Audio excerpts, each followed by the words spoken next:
Carta apostólica del Sumo Pontífice Juan Pablo II, en el 16 centenario de la muerte de San Ambrosio, obispo y doctor de la Iglesia.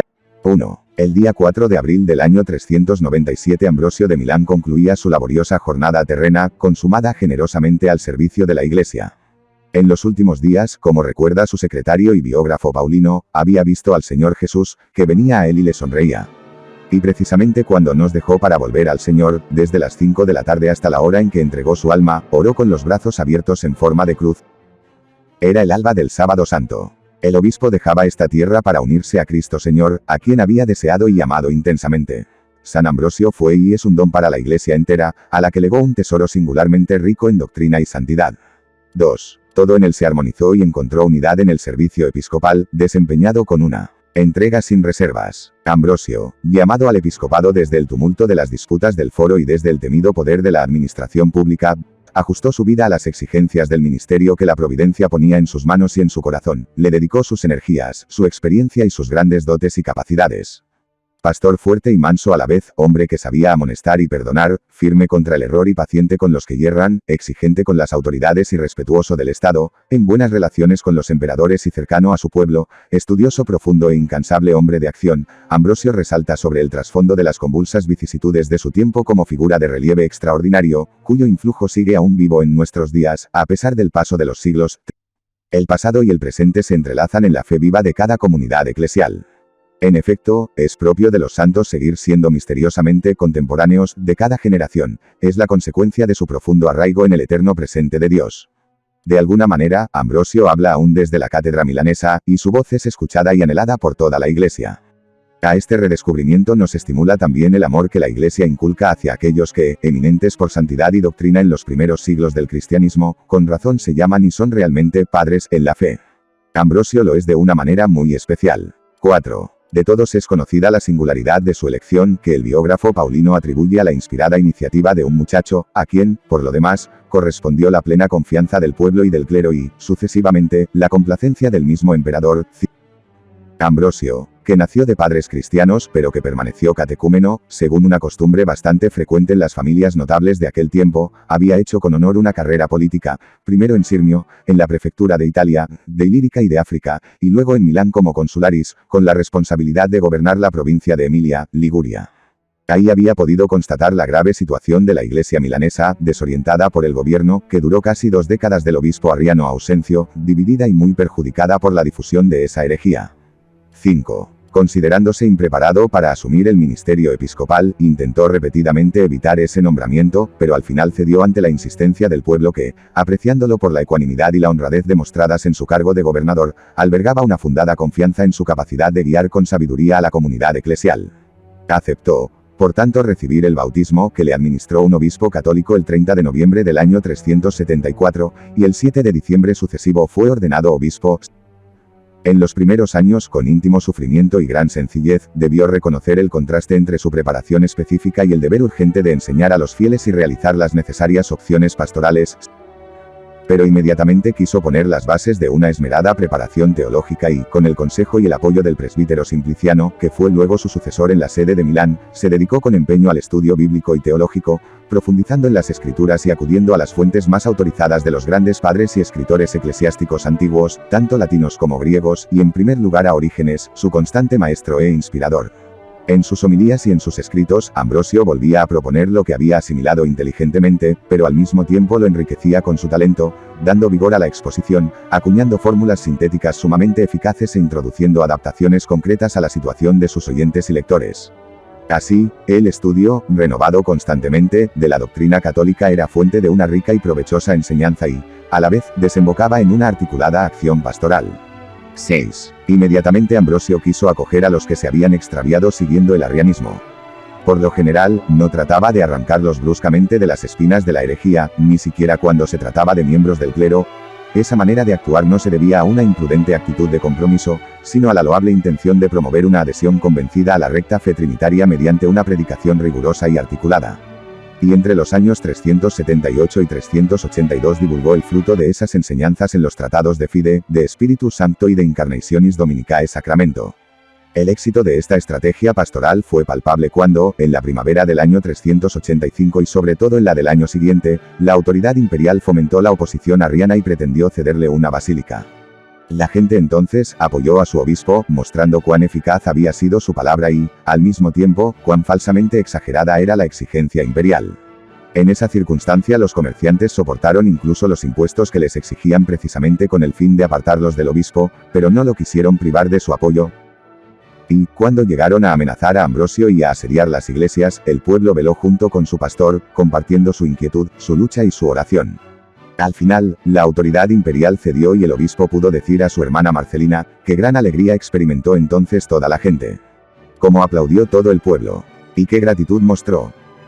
Elegido por la firme voluntad de los milanenses, Ambrosio supo cultivar un profundo entendimiento con su comunidad, admirablemente arraigada en los principios de la fe católica. 7. En aquella sociedad romana en decadencia que ya no se regía por las antiguas tradiciones, resultaba, además, necesario reconstruir un entramado moral y social que colmara el peligroso vacío de valores que se había ido creando. El obispo de Milán quiso responder a esas graves exigencias, no solo actuando dentro de la comunidad eclesial, sino también ensanchando su mirada a los problemas planteados por el saneamiento global de la sociedad.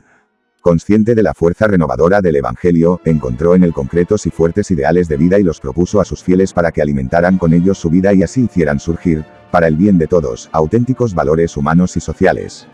Por eso, no dudó en manifestar su clara oposición, cuando, el año 384, el Praefectus Urbis Símaco pidió al emperador Valentiniano II que volviera a colocar en el Senado la estatua de la diosa Victoria.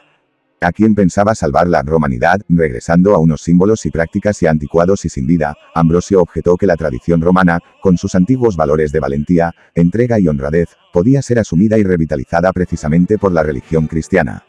El antiguo culto pagano, afirmaba el obispo de Milán, asociaba a Roma con los bárbaros precisamente y solo en la ignorancia de Dios, pero que finalmente la gracia se ha derramado ahora entre los pueblos, con razón se ha preferido la verdad. 8. La fuerza renovadora del Evangelio resultó evidente en las intervenciones del obispo en defensa de la justicia social, particularmente en los 3 libritos de Nabutae, de Tobia, de Elia et Iunio. Ambrosio critica el abuso de las riquezas, denuncia las desigualdades y los atropellos con que unos pocos ricos explotan para su beneficio las situaciones de pobreza y carestía y condena a los que, fingiendo ayudar por caridad, dan en préstamo con una gravosísima usura. A todos y en todo dirige sus amonestaciones, la misma naturaleza es madre de todos los hombres y, por eso, todos somos hermanos, engendrados por una única y misma madre, unidos por el mismo vínculo de parentesco. Tú no das a los pobres de lo tuyo, sino que le devuelves lo suyo. Refiriéndose específicamente a la usura, se pregunta, ¿qué hay más cruel que dar tu dinero a quien no tiene y exigirle el doble? Por la salvación misma de los pueblos, a menudo ahogados por el peso de las deudas, Ambrosio consideraba que los obispos tenían el deber de esforzarse por extirpar esos vicios e impulsar una caridad efectiva. Es comprensible, por tanto, su gran alegría, e incluso su humilde orgullo de padre, cuando le llegó la noticia de que uno de sus destacados hijos espirituales, Paulino de Burdeos, ex senador y futuro obispo de Nola, había regalado sus bienes a los pobres para retirarse, junto con su mujer Terasia, a vivir una vida ascética en esa localidad de la Campania. Ejemplos como este, observaba Ambrosio en una carta, tenían que producir necesariamente clamor y escándalo en una sociedad presa del hedonismo, pero al mismo tiempo encarnaban, con la eficacia insustituible del testimonio, el gran desafío moral del cristianismo. 9. Toda la vida debía ser renovada por la levadura del Evangelio. Al respecto, Ambrosio presenta a sus fieles un itinerario espiritual claro y comprometedor, escucha de la palabra de Dios, participación en los sacramentos y en la oración litúrgica, y esfuerzo moral inspirado en el cumplimiento concreto de los mandamientos. Quien lee los escritos de este santo obispo percibe que se trata de elementos sencillos y necesarios, repetidos continuamente en su predicación y en su actividad pastoral. Sobre estas realidades Ambrosio va construyendo día a día una comunidad viva, alimentada con los valores evangélicos y signo inequívoco para la sociedad de su tiempo. Eso impresionó vivamente, entre otros, a Agustín, que llegó a Milán en el otoño del año 384. Aunque al principio iba atraído solo por el estilo oratorio del obispo, pronto experimentó la realidad y el atractivo de la vida de la iglesia de Milán. Veía la iglesia llena y que, en ella, unos avanzaban de un modo y otros de otro, recordará con admiración muchos años después. No logró obtener del obispo encuentros largos y confidenciales, pero había visto en la iglesia que guiaba una manifestación elocuente de su sabiduría pastoral y había podido constatar de forma convincente la validez de su enseñanza espiritual. Por eso, con razón, consideró a Ambrosio, de quien también recibió el bautismo, su padre en la fe. 10. No podemos pasar revista detalladamente a todas las intervenciones del incansable pastor, que de varias maneras contribuyeron a vivificar la comunidad y a infundir energías nuevas y vigorosas en la sociedad. Pero conviene recordar al menos las más significativas. En primer lugar se puede situar su solicitud por la formación de los sacerdotes y los diáconos. Los quería plenamente conformados con Cristo, poseídos totalmente por él y enriquecidos con las más sólidas virtudes humanas, la hospitalidad, la afabilidad, la fidelidad, la lealtad, una generosidad que aborreciera la avaricia, la ponderación, un pudor incontaminado, el equilibrio y la amistad. Su afecto, exigente y paterno a la vez, hacia los sacerdotes era realmente desbordante. Hacia vosotros, a quienes he engendrado en el Evangelio, no albergo menor amor que si os hubiera engendrado en el matrimonio. Igualmente intensa, ya desde su primera predicación llegada hasta nosotros en el de Virginibus, fue la solicitud por las vírgenes consagradas. Ambrosio veía su vocación arraigada en el misterio mismo del Verbo encarnado, quien puede ser su autor sino el Inmaculado Hijo de Dios, cuya carne no experimentó la corrupción, cuya divinidad no conoció contaminación. Y presentaba el testimonio de las vírgenes como una respuesta valiente, fuerte y concreta, al papel humillante al que la decadente sociedad romana había relegado a la mujer. Fue constante también la atención de Ambrosio al culto de los mártires. Con el hallazgo de sus restos y la veneración que se les tributaba, quería proponer a los creyentes modelos de un seguimiento de Cristo valiente y generoso, y no dejaba de ponerles en guardia contra los peligros de los tiempos de paz, cuando a los perseguidores violentos se sucedían otros más astutos que, sin recurrir a la amenaza de la espada, destruyen a menudo el espíritu del hombre, y otros que conquistan a los creyentes más con los halagos que con las amenazas. También las celebraciones litúrgicas, alimentadas con las explicaciones catequéticas del obispo y animadas por su gran talento poético, se convertían en momento comunitario de una validísima formación y de testimonio incisivo. Basta pensar en los himnos que compuso y rezó él mismo en las largas horas de vigilia durante el asedio de las iglesias. Dicen que el pueblo se ha quedado encantado con el hechizo de mis himnos, rebatía a los arrianos que lo acusaban. Es exactamente así, no lo niego. Se trata de un gran hechizo, el más fuerte de todos, pues hay algo más fuerte que confesar a la Trinidad, ensalzada cada día por el pueblo entero. Todos se esfuerzan por proclamar su fe, todos han aprendido a alabar en verso al Padre, al Hijo y al Espíritu Santo. Así se han convertido en maestros todos los que a duras penas podían ser discípulos. 11. Ambrosio. Pastor sumamente activo, fue ciertamente hombre de intenso recogimiento y de profunda contemplación. Era capaz de tener gran concentración, por eso, sus lecturas pudieron prepararlo al ministerio en tan poco tiempo y entre tantas actividades. Amaba el silencio, y Agustín, que lo encontró absorto en su estudio, no se atrevió ni siquiera a hablarle. ¿Quién hubiera osado distraerlo en su concentración? De ese recogimiento nacía su penetración de las escrituras y la explicación que de ellas hacía en sus homilías y comentarios. De allí brotaba también la profunda espiritualidad del obispo. Su biógrafo Paulino subrayaba su ascesis, era hombre de gran abstinencia y de muchas vigilias y fatigas, castigaba su cuerpo con ayuno diario. Y dedicaba largas horas a la oración, de noche y de día. En el centro de su espiritualidad estaba Cristo, buscado y amado con gran intensidad. A él volvía continuamente en su enseñanza. El ejemplo de Cristo constituía también el modelo de la caridad que proponía a los fieles y testimoniaba personalmente acogiendo a muchísima gente angustiada, a la que ayudaba como nos recuerda Agustín. 12. Faltaría un elemento característico en este breve retrato del hombre y del obispo si no repasáramos al menos su relación con la autoridad civil. Se hallaba aún vivo el recuerdo de las intromisiones en la vida y en la doctrina de la Iglesia realizadas en los decenios anteriores por los emperadores cristianos, que a veces habían apoyado la herejía arriana y, en todo caso, habían creado graves inconvenientes y divisiones en la comunidad de los creyentes. Cuando fue elegido obispo, Ambrosio confirmó en muchas situaciones su gran lealtad para con el Estado, pero también sintió el deber de promover una relación más correcta entre la Iglesia y el imperio, exigiendo en primer lugar una precisa autonomía en su propio ámbito. De este modo no solo defendía los derechos de libertad de la Iglesia, sino que también ponía un dique al absolutismo ilimitado de la autoridad imperial, favoreciendo así el renacimiento de las antiguas libertades civiles, en la línea de la mejor tradición romana. Era un camino difícil de recorrer y completamente nuevo. Y Ambrosio debió precisar cada vez mejor sus modalidades y su estilo. Aunque logró conjugar firmeza y equilibrio en las intervenciones que mencionamos antes, es decir, en la cuestión del altar de la Victoria y cuando se le exigió una basílica para los arrianos, resultó inadecuado su juicio en el asunto de Calínico, cuando el año 388, fue destruida la sinagoga de esa lejana localidad situada en la ribera del Éufrates. En efecto, considerando que el emperador cristiano no debía castigar a los culpables y ni siquiera obligarles a pagar los daños producidos, iba más allá de la reivindicación de la libertad eclesial, perjudicando el derecho ajeno a la libertad y a la justicia.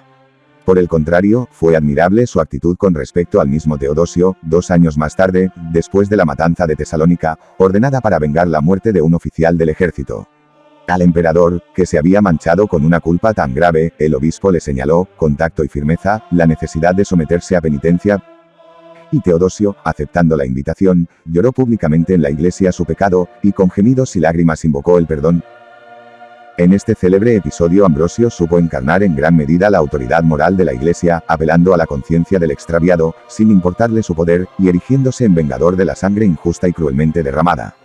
13. Verdaderamente fue grande la figura de este santo obispo y extraordinariamente eficaz la obra que realizó en favor de la Iglesia y de la sociedad de su tiempo.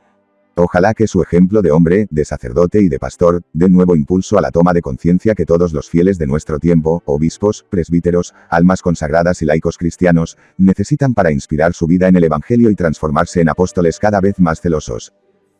2. La mirada fija en la palabra de Dios. 14. Junto con Jerónimo, Agustín y Gregorio Magno, el santo obispo de Milán es uno de los 4 doctores a los que la Iglesia latina rinde particular veneración. Por ello, deseo prestar atención especial a este aspecto de su personalidad, considerándolo en la perspectiva del próximo jubileo. Una primera indicación nos la brinda el papel que desempeñó en la vida de Ambrosio la palabra de Dios. Para conocer la verdadera identidad de Cristo, escribí en la carta apostólica Tertio Millennio Adveniente, es necesario que los cristianos vuelvan con renovado interés a la Sagrada Escritura.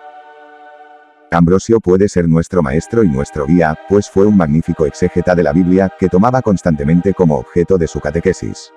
Todas sus obras son una explicación de los libros inspirados. El santo obispo dedicó una entera expositio al Evangelio según San Lucas y en muchos de sus escritos, sobre todo en algunas cartas, suele comentar el epistolario paulino, presentando nuevamente con viva participación el pensamiento del apóstol. Pero es sobre todo en los libros del Antiguo Testamento donde se detiene con especial predilección. En ellos se encuentra una larga y ardiente preparación para la venida de Cristo, como una sombra que, de modo aún imperfecto pero ya sabiamente trazado, anticipa el anuncio de la revelación plena del Evangelio.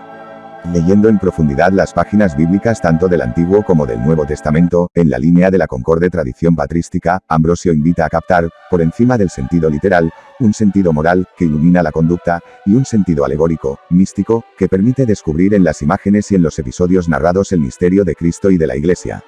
Así, en particular, muchos personajes del Antiguo Testamento se presentan como tipos y anticipaciones de la figura de Cristo. Leer las Escrituras es leer a Cristo. Por eso, Ambrosio recomienda encarecidamente la lectura integral de la Escritura. Bebe, por tanto, ambos cálices, el del Antiguo y el del Nuevo Testamento, porque en ambos bebes a Cristo. Bebes a Cristo, que es la vid, bebes a Cristo, que es la piedra de donde brotó el agua, bebes a Cristo, que es el manantial de la vida, bebes a Cristo, que es el río cuya corriente fecunda la ciudad de Dios, bebes a Cristo, que es la paz. 15. Ambrosio sabe que el conocimiento de las Escrituras no es fácil. En el Antiguo Testamento hay páginas oscuras, que solo reciben plena luz en el Nuevo. Cristo es su clave, su revelador, es grande la oscuridad de las Escrituras proféticas. Pero si llamaras con la mano de tu espíritu a la puerta de las Escrituras, y si examinaras con escrupulosidad lo que hay allí oculto, poco a poco comenzarías a captar el sentido de las palabras, y quien te abriría no sería otro hombre, sino el Verbo de Dios, porque solo el Señor Jesús en su Evangelio desgarró el velo de los enigmas proféticos y de los misterios de la ley. Solo Él nos ha dado la llave del saber y nos ha brindado la posibilidad de abrir. 33. La Escritura es un mar que encierra en sí sentidos profundos y abismos de enigmas proféticos. En este mar han desembocado muchísimos ríos. 34. Por su carácter de palabra viva y a la vez compleja, la Escritura no se puede leer con superficialidad. Abre sus tesoros a quien se acerca a ella con espíritu realmente sediento de luz, siguiendo el ejemplo de aquel cuya oración recoge el Salmo 118, se consumen mis ojos siguiendo tu palabra. 82. Como la joven esposa, comenta Ambrosio con una imagen muy viva, corre al puerto para escrutar cualquier nave que pueda traerle a su esposo, así el salmista, abandonaba todas las preocupaciones de este tiempo y, como vigía siempre alerta, tenía fija la mirada de los ojos interiores en la palabra de Dios. El mismo obispo personificaba a ese creyente que tenía tan gran anhelo, e impulsaba a sus fieles a hacer lo mismo. También les pedía que rumiaran la palabra, porque es alimento sustancioso, al que se debe volver muchas veces con paciencia y constancia, en una meditación continua, solo así podrá comunicarnos las inagotables sustancias nutritivas que encierra. Proporcionemos a nuestra mente este alimento para que, triturado y masticado mediante una larga meditación, dé fuerza al corazón del hombre, como el maná celestial, alimento que no hemos recibido ya triturado y masticado, sin esfuerzo de nuestra parte. Por eso es necesario triturar y masticar las palabras de las escrituras celestiales, esforzándonos con toda el alma y con todo el corazón para lograr que la sustancia de ese alimento espiritual se derrame por todas las venas del alma. 36. Asimismo, les decía, reflexiona, por tanto, todo el día en la ley. Toma como consejeros a Moisés, Isaías, Jeremías, Pedro, Pablo, Juan, e incluso al excelso consejero Jesús, si quieres llegar al Padre. Con ellos debes tratar, con ellos debes confrontarte todo el día, debes reflexionar todo el día. 37. 16. Ambrosio explica constantemente a sus fieles las escrituras proclamadas en la liturgia. Las usa como inspiración y fundamento de toda su predicación y de sus escritos, de sus comentarios bíblicos, de sus cartas, de sus discursos en funerales, de sus tratados sobre temas sociales y de sus obras de contenido netamente espiritual. Su estilo está salpicado de imágenes y expresiones bíblicas. Se podría decir que no solo él habla de la Biblia, sino que también habla la Biblia, como transformada en la sustancia íntima de su pensamiento y de su palabra. Así, los textos sagrados alimentan a los oyentes, que se convierten en conocedores cada vez más competentes. La Iglesia guiada por Ambrosio se nos presenta realmente formada y plasmada por la palabra de Dios. Deseo vivamente que su ejemplo impulsa a poner la Biblia cada vez más en el centro de la vida cristiana y a leerla con la fe y la profundidad, de las que el obispo de Milán fue eximio modelo y seguro maestro. 3. Cristo es todo para nosotros. 38. 17. El año santo ambrosiano coincide con el período que, en el itinerario de preparación para el jubileo, se dedicará a la reflexión sobre Cristo, Verbo del Padre, hecho hombre por obra del Espíritu Santo. Es necesario destacar el carácter claramente cristológico del jubileo, que celebrará la encarnación y la venida al mundo del Hijo de Dios, misterio de salvación para todo el género humano. 39. En la línea del Concilio de Nicea, cuyo enérgico defensor fue, San Ambrosio ha sido reconocido maestro de la doctrina cristológica y trinitaria. La enseñanza del obispo de Milán tiene en Cristo su centro unificador, de él recibe su esplendor teológico y su fuerza de atracción para la vida espiritual. Por eso, recorrer sus puntos más destacados cobra un significado particular también para la preparación al milenio que viene. 18. En muchos de sus escritos, a partir de la trilogía de Fide, de Espíritu Sancto y de Incarnationis Dominicae Sacramento, Ambrosio expone su doctrina sobre la Trinidad, acerca de la cual propone lúcidas consideraciones, que servirán de modelo en el desarrollo ulterior de la teología trinitaria en Occidente, pero sin olvidar que el misterio de Dios supera siempre nuestra comprensión y nuestras afirmaciones. 40. Hemos aprendido que existe una distinción entre el Padre y el Hijo y el Espíritu Santo, MT 28, 19, no una confusión, una distinción, no una separación, una distinción, no una pluralidad. Por divino y admirable misterio, el Padre subsiste siempre, siempre subsiste el Hijo y también el Espíritu Santo subsiste siempre. Conocemos su distinción, pero ignoramos sus secretos, no investigamos las causas, veneramos los misterios. 41. Con respecto al Hijo, Ambrosio recuerda que está siempre con el Padre, siempre en el Padre. 42, es engendrado por el Padre, fuente del ser. Estos signos caracterizan al Hijo de Dios, de modo que de ellos deduces que el Padre es eterno, y también que el Hijo no es diferente de él. Del Padre procede el Hijo, de Dios procede el Verbo, reflejo de su gloria, huella de su sustancia, espejo de la majestad de Dios, imagen de su bondad, sabiduría que proviene de aquel que es sabio, fuerza que proviene de aquel que es fuerte. Verdad que proviene de aquel que es la verdad, vida que proviene de aquel que vive. 43. Cristo viene al mundo para revelar al Padre, es el eterno esplendor del alma, que el Padre envió a la tierra precisamente para darnos la posibilidad de contemplar, a la luz de su rostro, las realidades eternas y celestiales, que antes no podíamos ver a causa de la niebla que nos envolvía. 44. 19. San Ambrosio tiene una visión unitaria del plan divino de la salvación, anunciado por Dios en la antigua alianza, se realizó en la nueva con la venida de Cristo, que reveló al mundo el rostro del Padre y la luz de la Trinidad. Más aún, Cristo Redentor está ya significado veladamente en la obra misma de la creación, en el descanso que Dios se concede después de haber creado al hombre. En ese momento, observa San Ambrosio, Dios descansó, pues ya tenía un ser a quien perdonar los pecados. O quizá ya entonces se anunció el misterio de la futura pasión del Señor, con el que se reveló que Cristo descansaría en el hombre, el que se predestinaba a sí mismo un cuerpo humano para la redención del hombre. 45. El descanso de Dios anticipaba el de Cristo en la cruz, con su muerte redentora, y la pasión del Señor venía así a situarse desde el inicio en un proyecto de misericordia universal, como el sentido y el fin de la creación misma. 20. Del misterio de la encarnación y de la redención habla Ambrosio con el ardor de una persona que ha sido literalmente conquistada por Cristo y lo ve todo a su luz. La reflexión que hace brota de la contemplación afectuosa y que, a menudo, se manifiesta en oraciones, auténticas elevaciones del alma en medio de tratados profundos. El Salvador vino al mundo, por mí, por nosotros, son expresiones que se repiten con frecuencia en sus obras 46. Anunciado, de alguna manera, en todos los libros del Antiguo Testamento. 47. El Verbo desciende del seno del Padre y cumple su misión en etapas sucesivas que el obispo, inspirándose en el Cantar de los Cantares, compara con los saltos de un ciervo, impulsado por el amor a la humanidad y a la Iglesia. 48. Con la encarnación, el Verbo toma el aspecto de siervo, es decir, la plenitud de la perfección humana. 49, y asume en sí, en su carne, toda la humanidad, confiriéndole un privilegio que no tienen ni siquiera los ángeles. 50. Si en la encarnación Cristo se unió a nosotros con vínculos de amor. 51, en su pasión, sufrida por la redención del mundo, ese amor brilló en medio de los contrastes más profundos de humillación, exaltación del crucificado. 52, su ultraje borró los ultrajes de todos. 53, las lágrimas que derramó en la cruz nos lavaron. 54. La redención de Cristo es universal. 55, en el Redentor de todos no entraba solo un hombre, sino todo el mundo. 56, él se humilló, para que tú fueras exaltado. 57. 21. De aquí brotan en las obras de San Ambrosio todas las definiciones y apelativos del Redentor, que nos lo describen en su grandeza y benevolencia. Cristo se hizo todo a todos. 58, Él es la plenitud y la amplitud. 59, es el fin de la ley. 60, el fundamento de todas las cosas y la cabeza de la Iglesia. 61, la fuente de la vida. 62, su muerte es vida, su sepultura es vida, su resurrección es vida de todos. 63.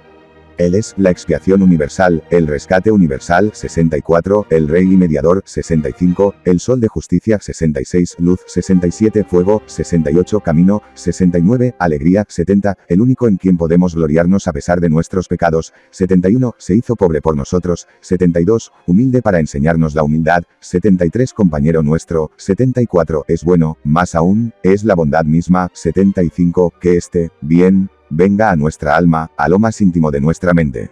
Él es nuestro tesoro, Él es nuestro camino, Él es nuestra sabiduría, nuestra justicia, nuestro pastor y el buen pastor, Él es nuestra vida. Contempla cuántos bienes se hallan encerrados en este único bien. 76. 22. Al presentar la figura de Cristo, el obispo Ambrosio anticipa las estupendas temáticas que afrontarían en los siglos sucesivos los grandes concilios cristológicos, y con magistral síntesis nos habla del único Cristo Señor, en sus dos naturalezas, divina y humana. He aquí un ejemplo entre muchos, tomado del segundo libro del De Fide. Mantenemos la distinción entre la naturaleza divina y la carne. En ambas habla el único Hijo de Dios, pues en el mismo se encuentran ambas naturalezas, aunque sea el quien habla, no habla siempre del mismo modo. Contempla en él unas veces la gloria de Dios, otras, las pasiones del hombre. En cuanto Dios, dice las cosas que son de Dios, pues es el verbo; en cuanto hombre, dice las cosas que son del hombre, pues habla en mi sustancia. 77. Por ser tan completo y preciso, este pasaje fue citado en las actas de los concilios de Éfeso 431, y Calcedonia 451, así como en el Sínodo Lateranense del año 649. Pero numerosos textos del obispo de Milán fueron citados y meditados en aquellos tiempos, desde el de Incarnationis Dominicae Sacramento, traducido al griego ya pocas décadas después de la muerte de Ambrosio, hasta los largos extractos de la Expositio Evangelii Secundum Lucam, leídos y traducidos durante el Tercer Concilio de Constantinopla, en el año 681. Así, la palabra de Ambrosio, apasionado por Cristo Señor, entraba a sostener y vivificar las grandes definiciones cristológicas de la Iglesia antigua. IV. La sobria embriaguez del espíritu. 78. 23. Por encima de su rica aportación doctrinal, Ambrosio fue sobre todo pastor y guía espiritual. Sus orientaciones de vida nos ayudan también a caminar con más soltura hacia el objetivo que he señalado como prioritario en la celebración del primer año de preparación para el tercer milenio, el fortalecimiento de la fe y del testimonio de los cristianos. Al respecto escribí: es necesario suscitar en cada fiel un verdadero anhelo de santidad, un fuerte deseo de conversión y de renovación personal en un clima de oración cada vez más intensa y de solidaria acogida del prójimo. 79. En función de este exigente ideal de perfección, al que todos estamos llamados, deseo detenerme ahora específicamente a reflexionar sobre la enseñanza espiritual del obispo de Milán. 24. Para ilustrar el camino espiritual propuesto a la Iglesia y a cada cristiano, San Ambrosio recurre a las ricas imágenes que nos brinda el Cantar de los Cantares. En el amor de los dos esposos ve representado tanto el matrimonio de Cristo con la Iglesia como la unión del alma con Dios. Dos escritos dedicó, en particular, a este tema: la amplia Expositio Salmi CXVII y el breve tratado de Isaac Belanima.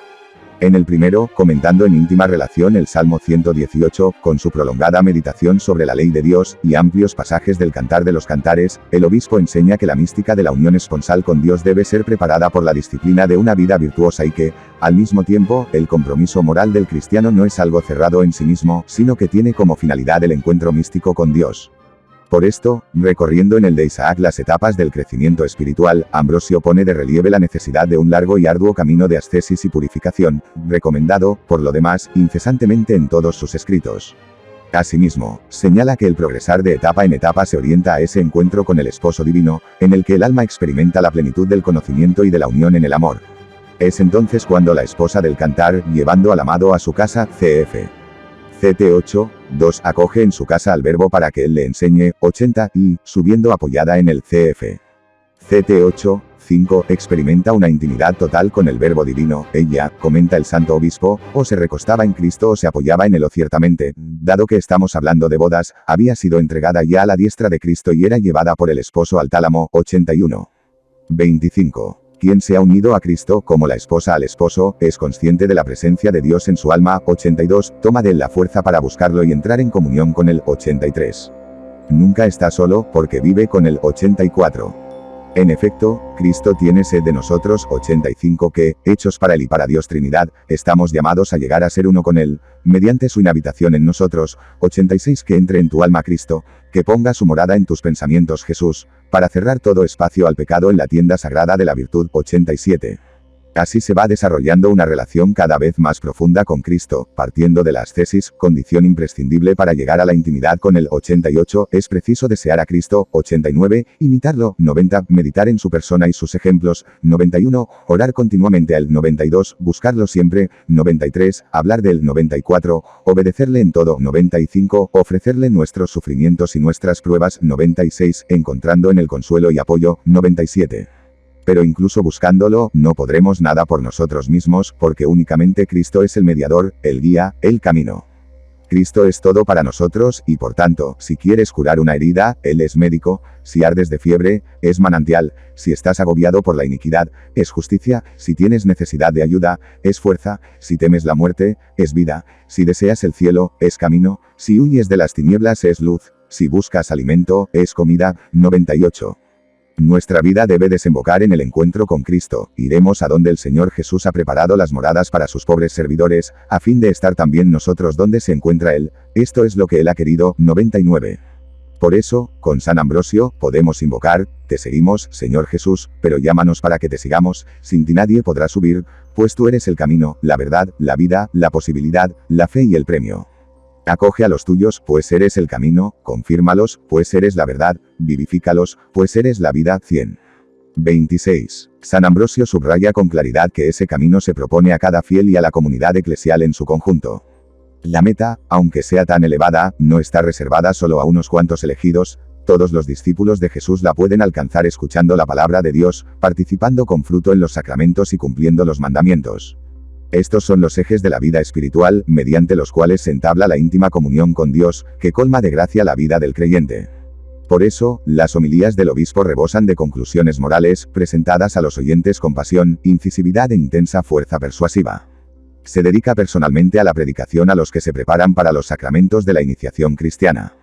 Les explica el valor del bautismo, mostrándoles el vínculo profundo que tiene con la muerte y resurrección de Cristo y, a la vez, recordándoles el compromiso moral que de él deriva, como Cristo murió, así también tú gustas la muerte, como Cristo murió al pecado y vive para Dios, así también tú, mediante el sacramento del bautismo, debes estar muerto a los anteriores halagos de los pecados y resucitado mediante la gracia de Cristo. Es una muerte, pero no en la realidad de una muerte física, sino en un símbolo. Cuando te sumerges en la fuente, asumes la semejanza de su muerte y de su sepultura, recibes el sacramento de su cruz, porque Cristo fue colgado en cruz y su cuerpo fue traspasado por los clavos.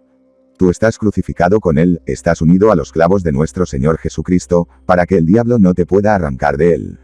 Que, cuando la debilidad de la naturaleza humana quiera alejarte de él, te mantenga el clavo de Cristo, 101.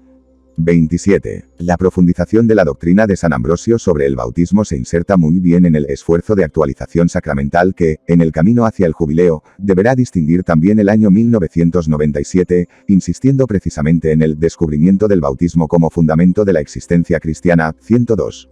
Pero no menos fecunda resultará la riquísima doctrina sobre la Eucaristía, es cuerpo de Cristo, hecho realmente presente por la palabra eficaz del sacramento, la misma palabra divina que con poder creó las cosas al inicio del mundo. Después de la consagración te digo que ya está el cuerpo de Cristo. Él habló, y se hizo, Él ordenó, y fue creado. 103. La Eucaristía es sustento diario del cristiano, que cada día se une así al sacrificio de la salvación, recibe diariamente lo que cada día te hace falta. Vive de tal manera que seas digno de recibirlo a diario. Escuchas repetir que cada vez que se ofrece el sacrificio, se anuncia la muerte del Señor, la resurrección del Señor, la ascensión del Señor y el perdón de los pecados, y a pesar de ello no recibes cada día este pan de vida. 104. 28. En el himno Esplendor Paternae Gloriae Ambrosio invita a cantar, Cristo sea nuestro alimento, nuestra bebida sea la fe, alegres bebamos la sobria embriaguez del Espíritu. 105. En el De Sacramentis, casi comentando las palabras de ese himno, el obispo invita a gustar el pan eucarístico, en el que no hay amargura, sino toda dulzura, y el vino, que produce una alegría que no se puede contaminar con la mancha de ningún pecado.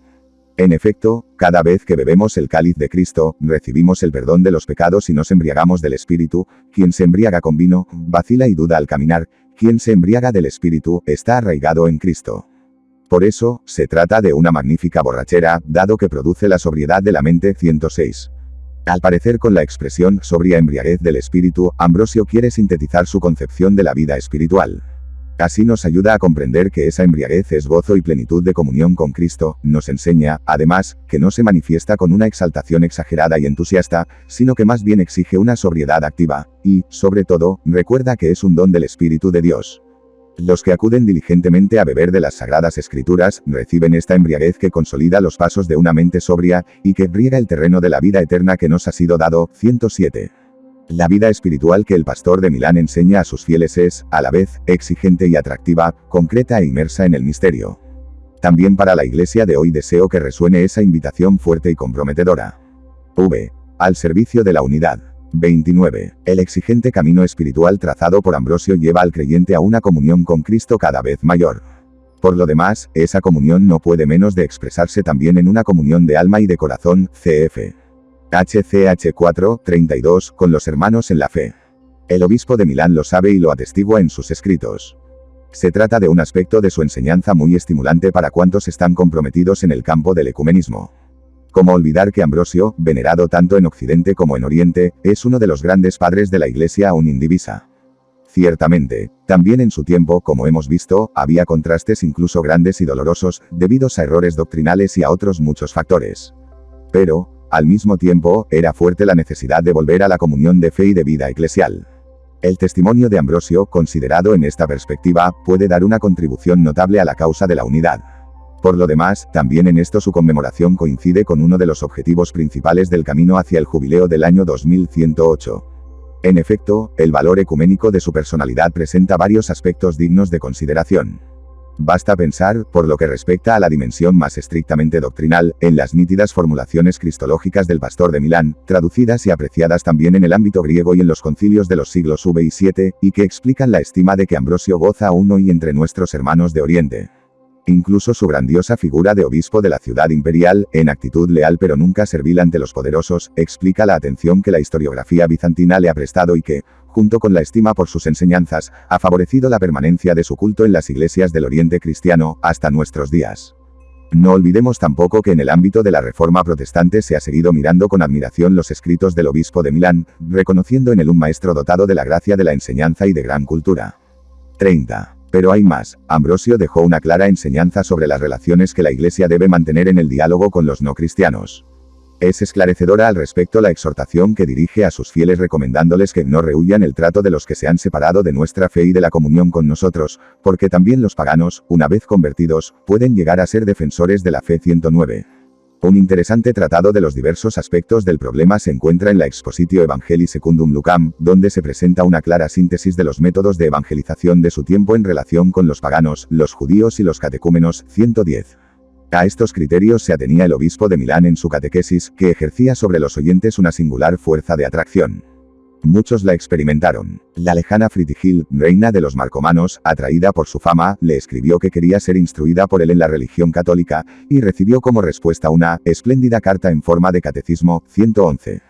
Aunque nuestros tiempos sean diferentes, su ejemplo puede aún suscitar interés y atraer a personalidades preocupadas por el futuro de la humanidad, incluso fuera de las iglesias y denominaciones cristianas, por el prestigio de cultura sagrada y profana, de amor al hombre, de firmeza contra las injusticias y las opresiones, de coherencia granítica en la doctrina y en la praxis que, aún en vida, le granjearon un reconocimiento general. En cada uno esté el alma de María. 112. 31. En la perspectiva de la preparación para el jubileo, he sugerido que en el año 1997 se contemple también el misterio de la maternidad divina de María, ya que la afirmación de la centralidad de Cristo no puede separarse del reconocimiento del papel desempeñado por su Santísima Madre. 113. Ambrosio fue un refinado teólogo y cantor inagotable de María. Ofreció un retrato atento, afectuoso y detallado, describiendo sus virtudes morales, su vida interior, su dedicación continua al trabajo y a la oración. A pesar de la sobriedad del estilo, se transparenta su cálida devoción a la Virgen, Madre de Cristo, imagen de la Iglesia y modelo de vida para los cristianos. Contemplándola en el júbilo del Magnificat, el santo obispo de Milán exclama, que en cada uno esté el alma de María para glorificar al Señor, en cada uno esté el espíritu de María para exultar en Dios. 114. 32. María, como enseña Ambrosio, está completamente implicada en la historia de la salvación, como Madre y Virgen. Si Cristo es el perfume eterno del Padre, con él fue rociada María y, permaneciendo virgen, concibió, siendo virgen, engendró el buen olor, el Hijo de Dios. 115. Unida a Cristo, cuando el Hijo, ofreciéndose por amor, colgado del tronco, difundía el perfume de la redención del mundo. 116. También María compartía esa efusión de amor, ante la cruz estaba en pie la Madre, y mientras los hombres huían, ella permanecía intrépida. Contemplaba con ojos de piedad las heridas de su Hijo, pues sabía que por él llegaría a todos la redención. El Hijo pendía de la cruz y la Madre se ofrecía a los perseguidores. Sabiendo que su Hijo moría por el bien de todos, ella estaba pronta, en el caso de que también con su muerte hubiera podido añadir algo al bien de todos. Pero la pasión de Cristo no tuvo necesidad de su ayuda. 117. La actitud de María es la de una mujer fuerte y generosa, consciente del papel que se le encomendó en la historia de la salvación, dispuesta a cumplir su misión hasta la ofrenda de su vida. Pero el obispo de Milán, que tanto la celebra y la ama, en ningún momento olvida que está totalmente subordinada y en función de Cristo, único Salvador. Quisiera concluir esta carta con las mismas palabras que el santo escribió a la iglesia de Vercelli. Convertíos todos al Señor Jesús. Esté en vosotros la alegría de esta vida con una conciencia sin remordimientos, la aceptación de la muerte con la esperanza de la inmortalidad, la certeza de la resurrección con la gracia de Cristo, la verdad con la sencillez, la fe con la confianza, el desinterés con la santidad, la actividad con la sobriedad, la vida entre los demás con la modestia, la cultura sin vanidad, la sobriedad de una doctrina fiel sin el aturdimiento de la herejía. 118. Con estos deseos le imparto complacido a usted, venerado hermano, a los obispos sus colaboradores, a los sacerdotes y a los diáconos, a las personas consagradas, así como a todos los fieles laicos de esa arquidiócesis, que toma el nombre de su patrón, una bendición apostólica especial, propiciadora de toda anhelada gracia celestial. Vaticano, 1 de diciembre de 1996. Johannes Paulus pp. 2.